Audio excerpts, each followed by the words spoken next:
क्या आपने कभी सोचा है कि मृत्यु के बाद हमारी आत्मा का क्या होता है?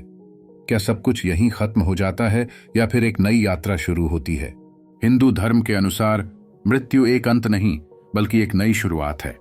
तो आइए जानते हैं कि मृत्यु के बाद आत्मा का सफर कैसा होता है। जैसे मनुष्य पुराने वस्त्रों को त्याग कर नए वस्त्र धारण करता है, वैसे ही आत्मा पुराने शरीर को त्याग कर नया शरीर धारण करती है। हिंदू धर्म में आत्मा को अमर माना गया है। शरीर नष्ट हो सकता है लेकिन आत्मा कभी नष्ट नहीं होती। यह सिर्फ एक नए शरीर में प्रवेश कर लेती है, जैसे पुराने कपड़े बदलकर नए कपड़े पहनना।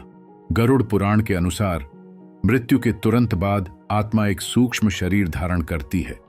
मृत्यु के कारण मनुष्य की आत्मा भ्रमित हो जाती है। इसे समझ नहीं आता कि इसका भौतिक शरीर नष्ट हो चुका है। आत्मा अपने परिवार को पुकारती है, लेकिन कोई उसे सुन नहीं पाता।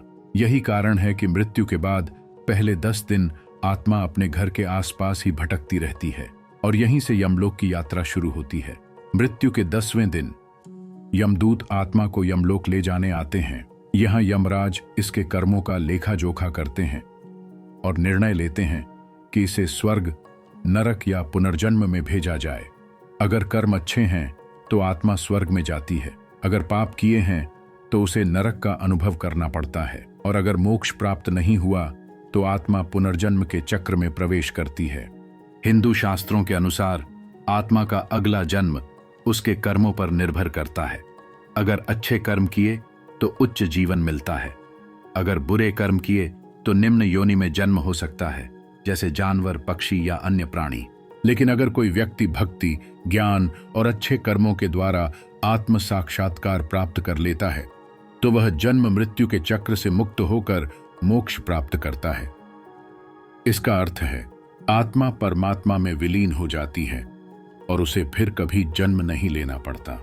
मृत आत्माओं को पितृलोक भी भेजा जाता है, जहां वे अपने वंशजों द्वारा किए गए श्राद्ध और पिंडदान से तृप्त होती हैं। इसलिए हिंदू धर्म में श्राद्ध कर्म का विशेष महत्व है। अगर आपको यह वीडियो पसंद आया तो लाइक करें, कमेंट करें और अपने दोस्तों के साथ शेयर करें। इस तरह के और वीडियो देखने के लिए हमारे चैनल को सब्सक्राइब करना न भूलें। नमस्कार।